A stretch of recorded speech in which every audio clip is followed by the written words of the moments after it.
பரிசுத்த வேதாகமம் பழைய ஏற்பாடு 2 சாமுவேல் 15ஆம் அதிகாரம். இதற்கு பின்பு அப்சலோன் ரதங்களையும் குதிரைகளையும் தனக்கு முன் ஓட 50 சேவகரையும் சம்பாதித்தான்.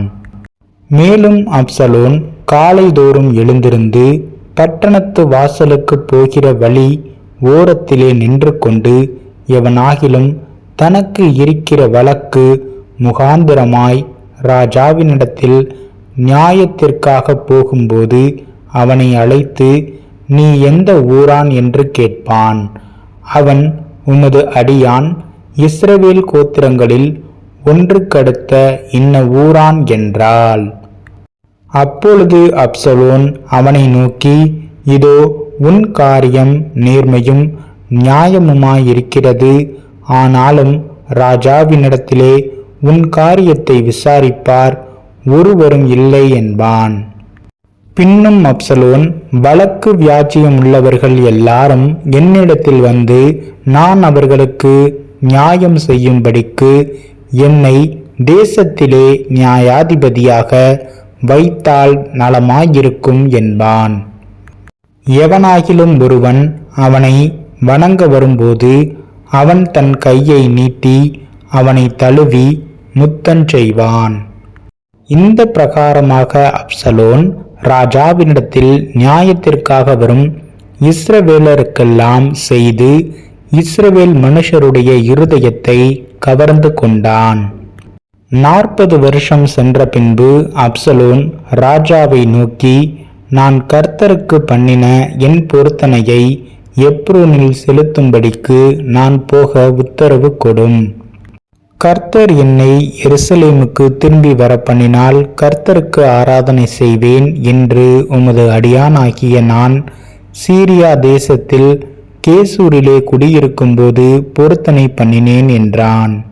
அதற்கு ராஜா, சமாதானத்தோடே போ என்றான். அப்பொழுது அவன் எழுந்து எப்ரோனுக்கு போனான்.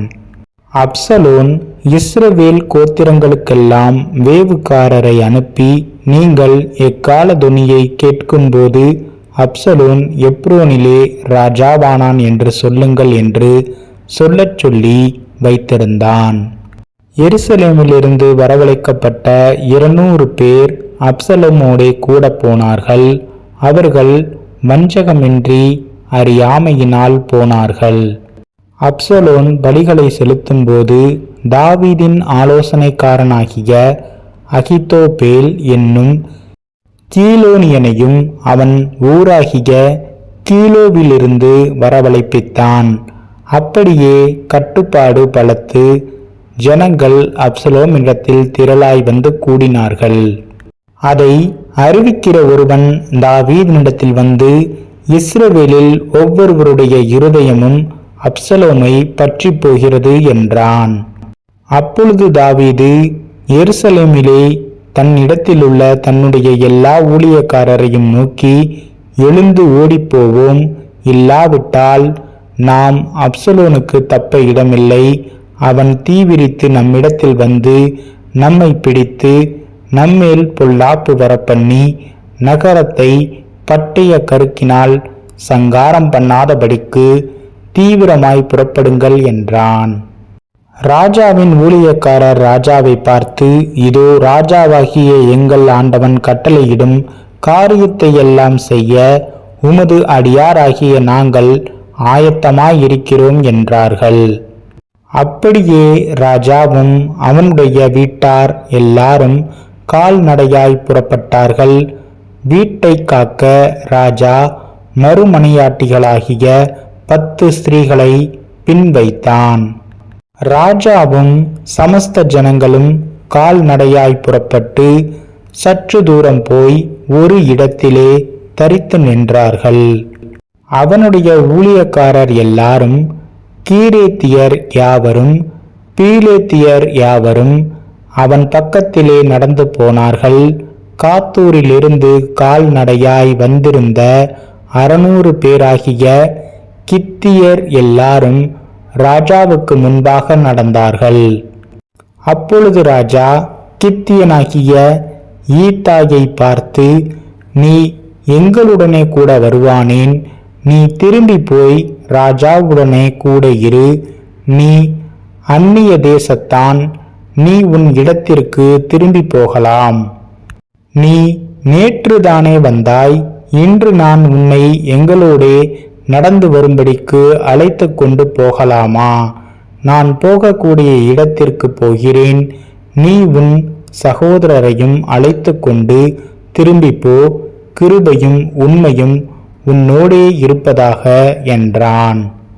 ஆனாலும் ஈத்தாய் ராஜாவுக்கு பிரதியுத்தரமாக, ராஜாவாகிய என் ஆண்டவன் எங்கே இருப்பாரோ அங்கே உமது அடியானும் செத்தாலும் பிழைத்தாலும் இருப்பான் என்று கர்த்தருடைய ஜீவனையும் ராஜாவாகிய என் ஆண்டவனுடைய ஜீவனையும் கொண்டு சொல்கிறேன் என்றான். அப்பொழுது தாவீது ஈத்தாயை நோக்கி நடந்து வா என்றான். அப்படியே கித்தியனாகிய ஈத்தாயும் அவனுடைய எல்லா மனுஷரும் அவனோடு இருக்கிற எல்லா பிள்ளைகளும் நடந்து போனார்கள். சகல ஜனங்களும் நடந்து போகிற போது தேசத்தார் எல்லாரும் மகா சத்தமாய் அழுதார்கள். ராஜா கீதரோன் ஆற்றை கடந்தான். ஜனங்கள் எல்லாரும் வனாந்தரத்திற்கு போகிற வழியே நடந்து போனார்கள்.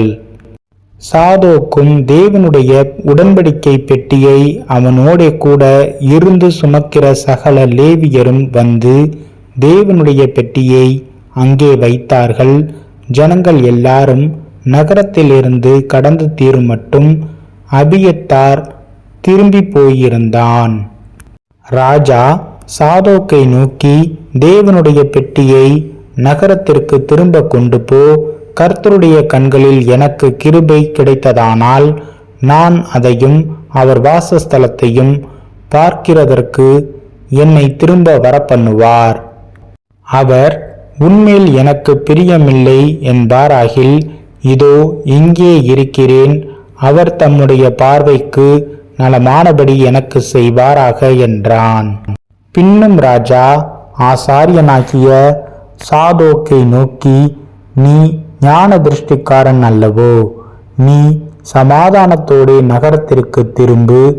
உன் மகன் அகிமாசும் அபியத்தாரின் மகன் யோனத்தானுமாகிய உங்கள் குமாரர் 2 பேரும் உங்களோட கூட திரும்பி போகட்டும். எனக்கு அறிவிக்கிறதற்கு உங்களிடத்திலிருந்து செய்தி வரும் மட்டும் நான் வனாந்தரத்தின் வெளிகளிலே தரித்திருப்பேன் என்றான். அப்படியே சாதோக்கும் அபியத்தாரும் தேவனுடைய பெட்டியை எருசலேமுக்கு திரும்ப கொண்டு போய் அங்கே இருந்தார்கள். தாவீது தன் முகத்தை மூடி வெறுங்காலால் நடந்து அழுது கொண்டு ஒலிவ மலையின் மேல் ஏறி போனான். அவனோடு இருந்த சகல ஜனங்களும் முகத்தை மூடி அழுது கொண்டு ஏறினார்கள். அப்சலோமோடே கட்டுப்பாடு பண்ணினவர்களுடன் அகித்தோப்பேலும் சேர்ந்திருக்கிறான் என்று தாவீதுக்கு அறிவிக்கப்பட்ட போது தாவீது, கர்த்தாவே, அகித்தோப்பேலின் ஆலோசனையை பைத்தியமாக்கி விடுவீராக என்றான். தாவீது மலையின் உச்சி மட்டும் வந்து அங்கே தேவனை பணிந்து கொண்டபோது, இதோ அர்க்கியனாகிய ஊசாய் தன் வஸ்திரத்தை கிழித்து கொண்டு தலையின் மேல் புழுதியை போட்டு கொண்டவனாய் அவனுக்கு எதிர்பட்டான். தாவீது அவனை பார்த்து, நீ என்னோடே கூட நடந்து வந்தால் எனக்கு பாரமாயிருப்பாய். நீ நகரத்திற்கு திரும்பி போய் அப்சலோமை நோக்கி, ராஜாவே, உம்முடைய ஊழியக்காரனாய் இருப்பேன். முன்பு நான் உம்முடைய தகப்பனுக்கு ஊழியக்காரனாய் இருந்தேன்.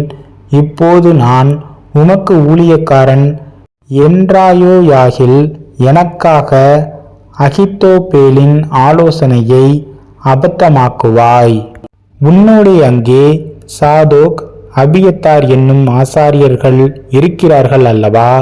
ராஜாவின் வீட்டிலே பிறக்கிற ஏதேது செய்தி உண்டோ, என்னென்ன கேள்விப்படுகிறாயோ அதெல்லாம் சாதோக் அபியத்தார் என்னும் ஆசாரியர்களுக்கு அறிவிப்பாய். அங்கே அவர்களோடே சாதோக்கின் மகன் அகிமாசும் அபியத்தாரின் மகன் யோனத்தானும் அவர்கள் 2 குமாரரும் இருக்கிறார்கள். நீங்கள் கேள்விப்படுகிற செய்தியை எல்லாம் அவர்கள் வசமாய் எனக்கு அனுப்புவீர்களாக என்றான்.